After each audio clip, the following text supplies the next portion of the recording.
بسم اللہ الرحمن الرحیم۔ عربی زبان کی آن لائن تعلیم کے سلسلے میں 10واں لیکچر اس وقت ہمارے سامنے ہے، المحاضرہ العاشرہ۔ اس سبق کا موضوع بھی فعل مضارع ہے۔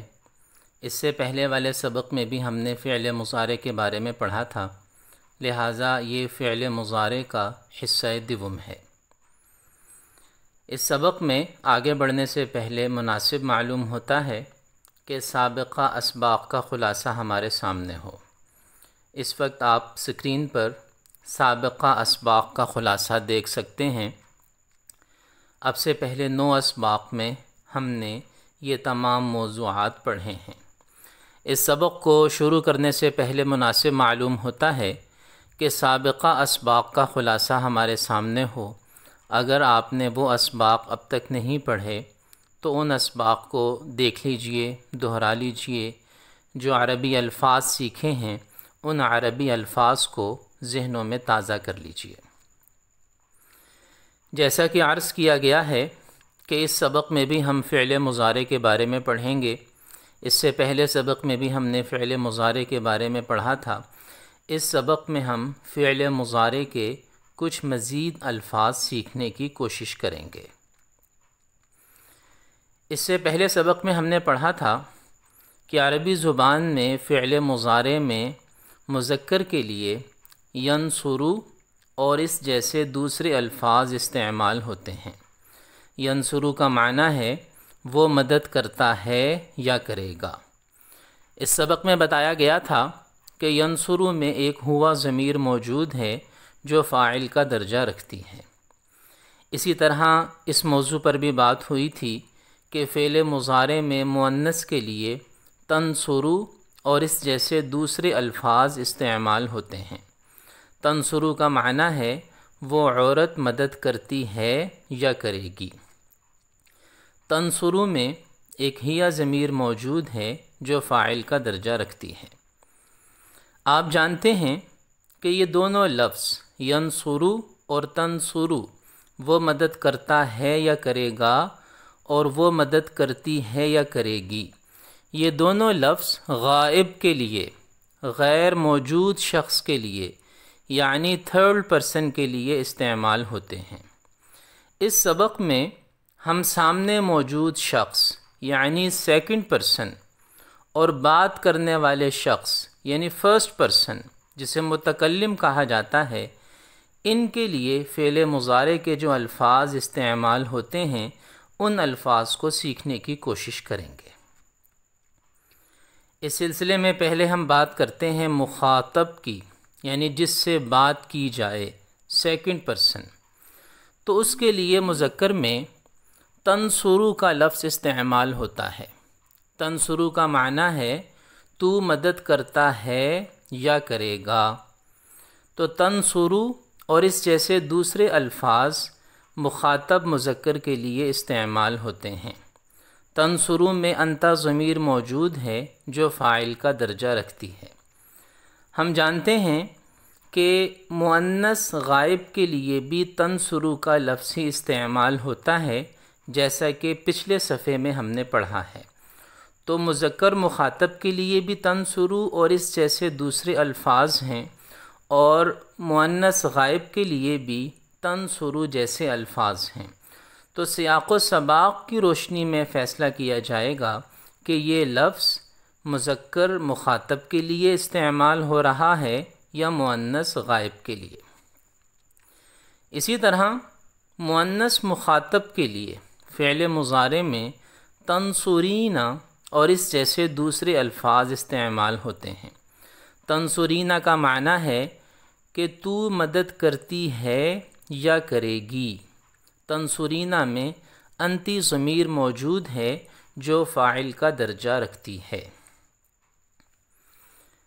اسی طرح متکلم، بات کرنے والا یعنی فرسٹ پرسن، اس کے لیے واحد میں انصرو کا لفظ استعمال ہوتا ہے۔ انصرو کا معنی ہے میں مدد کرتا ہوں یا کروں گا۔ انصرو اور اس جیسے دوسرے الفاظ واحد متکلم کے لیے استعمال ہوتے ہیں۔ انصرو میں انا ضمیر موجود ہے جو فاعل کا درجہ رکھتی ہے۔ اسی طرح جمع متکلم کے لیے ننصرو اور اس جیسے دوسرے الفاظ استعمال ہوتے ہیں۔ ننصرو کا معنی ہے ہم مدد کرتے ہیں یا کریں گے۔ ننصرو میں نحن ضمیر موجود ہے جو فاعل کا درجہ رکھتی ہے۔ یہ جو ضمائر کی بات کی جا رہی ہے، ضمائر کے حوالے سے تفصیل کے ساتھ ہم پہلے پڑھ چکے ہیں، اور فعل ماضی کے اندر بھی ہم نے اس بات کا تذکرہ کیا تھا کہ افعال کے اندر کس انداز میں ضمائر پوشیدہ ہوتی ہیں، چھپی ہوئی ہوتی ہیں۔ اس وقت جو صفحہ آپ کے سامنے ہے اس میں فعل مضارع کے مخاطب اور متکلم کے الفاظ کا ایک تقابل ہے۔ سب سے پہلے دائیں طرف والے کالم میں نیلے رنگ سے لکھے ہوئے الفاظ آپ دیکھ رہے ہیں، تقدیمو، تذہبو اور تضحکو۔ تقدیمو کا معنی ہے تو آتا ہے یا آئے گا۔ تذہبو کا معنی ہے تو جاتا ہے یا جائے گا۔ تضحکو تو مسکراتا ہے یا مسکرائے گا۔ اور اس کے بالکل سامنے سبز رنگ میں لکھے ہوئے الفاظ وہ مؤنث کے ہیں، تقدیمینا تو آتی ہے یا آئے گی، تذہبینا تو جاتی ہے یا جائے گی، اور تیسرا لفظ ہے تضحکینا تو مسکراتی ہے یا مسکرائے گی۔ یہ دونوں لفظ، یہ دونوں صیغے فعل مضارع کے یہ مخاطب کے لیے تھے۔ دائیں طرف والا مخاطب مذکر کے لیے اور بائیں طرف سبز رنگ میں لکھا ہوا مخاطب مؤنث کے لیے۔ اور اس کے نیچے جو الفاظ ہیں یہ متکلم کے ہیں۔ دائیں طرف سرخ رنگ میں لکھے ہوئے الفاظ العبو، اجلسو اور اکتبو یہ واحد متکلم کے ہیں۔ العبو میں کھیلتا ہوں یا کھیلوں گا، اجلسو میں بیٹھتا ہوں یا بیٹھوں گا، اکتبو میں لکھتا ہوں یا لکھوں گا۔ یہ تینوں لفظ واحد متکلم کے لیے ہیں۔ اور اس کے سامنے ارغوانی رنگ میں لکھے ہوئے الفاظ نلعبو، نجلسو اور نکتبو یہ جمع متکلم کے لیے ہیں۔ نلعبو ہم کھیلتے ہیں یا کھیلیں گے، نجلسو ہم بیٹھتے ہیں یا بیٹھیں گے، نکتبو ہم لکھتے ہیں یا لکھیں گے۔ تو یہ ایک تقابلی جائزہ تھا فعل مضارع کے مخاطب اور متکلم کے الفاظ کا۔ اب ہم فعل مضارع کے اب تک پڑھے ہوئے 6 الفاظ پر ایک نظر ڈال لیتے ہیں۔ اس وقت سکرین پر جو 6 عربی کے الفاظ آپ کے سامنے ہیں یہ دراصل فعل مضارع کے وہ 6 الفاظ ہیں جو اب تک ہم نے پڑھے ہیں۔ 4 ہم نے اس سبق میں سیکھے ہیں اور 2 لفظ ہم نے سبق نمبر 9 میں سیکھے تھے۔ ینصرو، تنصرو، تنصرو، تنصرینا، انصرو اور ننصرو۔ ینصرو کا معنی ہے وہ مدد کرتا ہے یا کرے گا، اور تنصرو وہ مدد کرتی ہے یا کرے گی۔ پھر تنصرو جیسا کہ بتایا گیا تھا کہ واحد مؤنث غائب اور واحد مذکر حاضر ان کے لیے ایک ہی لفظ استعمال ہوتا ہے اور سیاق و سباق کی روشنی میں معنی کا فیصلہ کیا جائے گا۔ تو تنصرو تیسرا لفظ تو مدد کرتا ہے یا کرے گا، اور تنصرینا تو مدد کرتی ہے یا کرے گی، انصرو میں مدد کرتا ہوں یا کروں گا، اور ننصرو ہم مدد کرتے ہیں یا کریں گے۔ فعل مضارع کے 6 الفاظ اب تک ہم سیکھ چکے ہیں۔ ان 6 میں سے پہلے لفظ کی مثالیں، فعل مضارع کا جو بنیادی لفظ ہے، پہلا لفظ ہے، اس کی مثالیں اس وقت آپ کے سامنے ہیں، اور ان کے ذریعے فعل مضارع کے جو مزید 5 الفاظ اب تک ہم نے سیکھے ہیں ہمیں ان کی مشق ان الفاظ کے ذریعے سے کرنی ہے۔ مثال کے طور پر پہلا لفظ ہے یأکلو۔ یأکلو کا معنی ہے وہ کھاتا ہے یا کھائے گا۔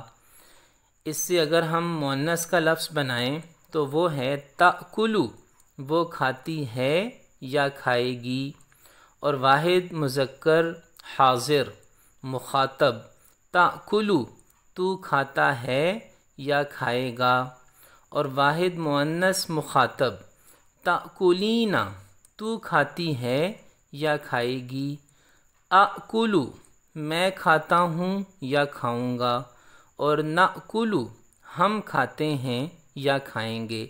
اس انداز میں آپ ان تمام الفاظ کے ذریعے فعل مضارع کے سیکھے ہوئے الفاظ کی مشق کر سکتے ہیں۔